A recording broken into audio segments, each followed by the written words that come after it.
স্বাগত জানাচ্ছি কালের কণ্ঠ স্পোর্টস আনলিমিটেডে। সাথে আছি আমি অপর্ণা বর্ষা এবং আমার সাথে রয়েছেন জিসান আহমেদ। দর্শক, আমরা বরাবরের মতোই বিপিএল নিয়ে কথা বলতে চলে এসেছি এবং আজকে আমাদের টপিক ফরচুন বরিশাল এবং রংপুর রাইডার্স।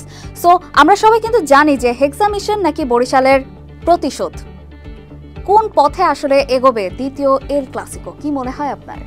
দেখেন, আসলে এল ক্লাসিকো শব্দটা মাথায় আসলে কিন্তু ভালো একটা দ্বৈরথের কথা মনে পড়ে। অবশ্যই এবারে বিপিএলের সবচেয়ে স্ট্রং দ্বৈরথ ফরচুন বরিশাল এবং রংপুর রাইডার্স। এবং দ্বিতীয় যে শব্দটা আপনি উচ্চারণ করলেন সেটা হচ্ছে যে হেক্সা মিশন।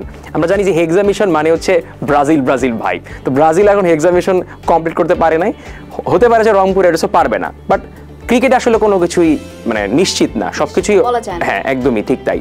তো টানা 5টা ম্যাচ জিতেছে রংপুর রাইডার্স, টেবিলের সবার উপরে। তাদের এক্সট্রা কনফিডেন্স থাকবে, তারা এটাও জানবে যে মাঠে আসা দর্শকরা তাদের বিপক্ষে থাকবে বেশিরভাগ, কেননা বরিশালের যে আসলে স্কোয়াডটা দেশীয় লিজেন্ডরা অনেক বেশি আছেন, তাদের জন্য আসলে খেলা দেখতে আসবেন। তামিম ইকবালও আছেন সেই দলে। তো সব মিলিয়ে তারা অনেক বেশি সাপোর্ট পাবে। তবে এল ক্লাসিকোর মতো হবে এইটা আশা করা যায়। আমরা দেখেছি যে প্রথম ম্যাচটায় কিন্তু খুব একটা ম্যাচ জমেনি, রংপুর এক পেশে আসলে খেলেছে এবং জিতে গেছে। দ্বিতীয় ম্যাচটার এক্সপেকটেশন থাকবে অ্যাটলিস্ট যাতে এটা একটা জমজমাট ম্যাচ হয়, এল ক্লাসিকোর মতো হয়।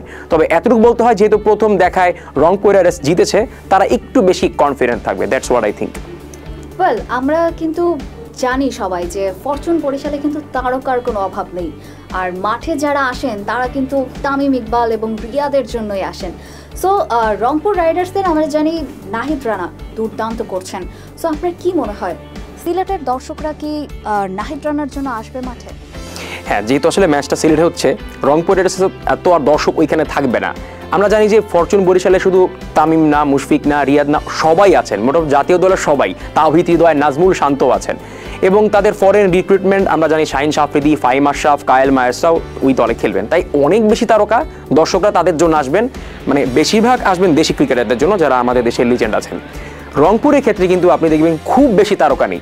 তবে হ্যাঁ, তরুণ তুর্কি নাহিদ রানাই রংপুরের একমাত্র তারকা বলে আমি মনে করি। আপনি দেখেন, টুর্নামেন্ট শুরুর আগে আসলে মনে হচ্ছিল যে তাদের তারকা নেই, সবাই তারকা। যেহেতু জিএসএল চ্যাম্পিয়ন হয়ে এসছে, সবাই ভেবেছিল যে তারা ওই চ্যাম্পিয়ন মেন্টালিটি দিয়ে খেলবে এবং যতটুকু করা যায় করবে। বাট নাহিদ রানা যেভাবে টুর্নামেন্টটা শুরু করেছে বল হাতে, তাতে তার কিন্তু একটা ফ্যান বেজ তৈরি হয়েছে। তাছাড়া অলরাউন্ডার সাইফুদ্দিন কিন্তু দলে আছেন, সাইফুদ্দিনের কিন্তু একটা ভালো ফ্যান বেজ আছে, আমরা সেটা খুব ভালো জানি। এবং যদি বাহিরের কারো কথা বলতে হয় তাহলে আসলে অ্যালেক্স হেলসের কথা বলতে হবে। আপনি জানেন যে তিনি আসলে ইতিমধ্যে একটা সেঞ্চুরি পেয়েছেন, এবারে বিপিএলের 3য় সেঞ্চুরি। তো সব মিলিয়ে 2-3 জনের জন্য আসবে। তবে আপনি যদি শুধুমাত্র ফ্যান বেজ দর্শকদের কথা বলেন, বরিশাল অনেক বেশি এগিয়ে থাকবে। ওয়েল, আমরা জানি যে হেক্সা মিশন জেতার জন্য আসলে রংপুরের স্ট্র্যাটেজিটা কি হবে বলে আপনার মনে হয় এবং আমাদের দর্শকদেরও কি মনে হয় সেটা কিন্তু কমেন্টে অবশ্যই জানাবেন। তার আগে জেনে নেব আমাদের জিসান আহমেদের কাছে। প্রথমত দেখবেন যে গ্রুপ স্টেজে যে ম্যাচটাতে বরিশাল হেরেছে, তারা কিন্তু প্রথমে ব্যাটিং করেছে। আমরা বলছিলাম যে দ্বিতীয়তে ব্যাটিং করলে বরিশাল অনেক বেশি বেনিফিটেড হয়।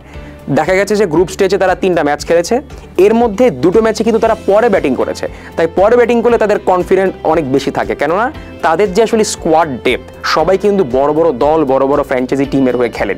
তাই তাদের স্কোরবোর্ডে 160, 80 দেখলে কোনো কিছু ম্যাটার করে না, তারা এক্সপিরিয়েন্স ওইটা চেস করতে।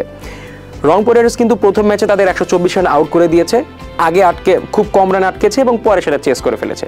তো প্রথম টার্গেট এটাই থাকবে যে টসে জিতে বরিশালকে আগে ব্যাটিং করতে দেওয়া।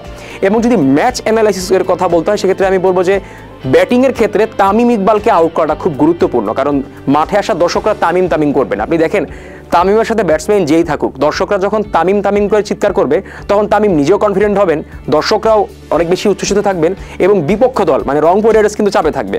তাই যেমনি হোক তামিম ইকবালকে আগে আউট করতে হবে। এবং মিডল অর্ডার আপনি দেখেন তাওহিদ হৃদয়, মাহমুদুল্লাহ রিয়াদ অনেক বেশি ভালো খেলেন। এই 2-3টা প্লেয়ার খুব কি, যাদেরকে আউট করতে হবে।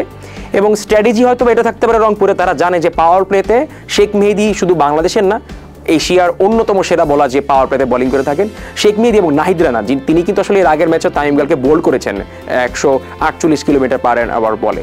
তো এই দুজন বোলার আসলে কি বোলার আমার কাছে মনে হয়। এবং ব্যাটিং পার্সপেক্টিভ থেকে আমি বলবো যে সাইফ হাসান ভালো ফর্মে আছেন, অ্যালেক্স হেলস, তাকে আসলে পাওয়ার প্লে থাকতে হবে।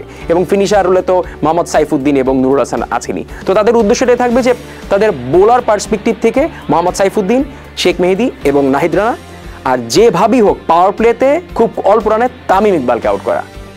ওয়েল, আমরা আসলে দেখব যে মাঠে খেলাটা কতদূর কি গড়াচ্ছে এবং দর্শকদের কি প্রতিক্রিয়া। ততক্ষণ পর্যন্ত সবাই ভালো থাকুন, সুস্থ থাকুন। আজকের মতো এই পর্যন্তই। কালের কণ্ঠ স্পোর্টস আনলিমিটেডে আল্লাহ হাফেজ।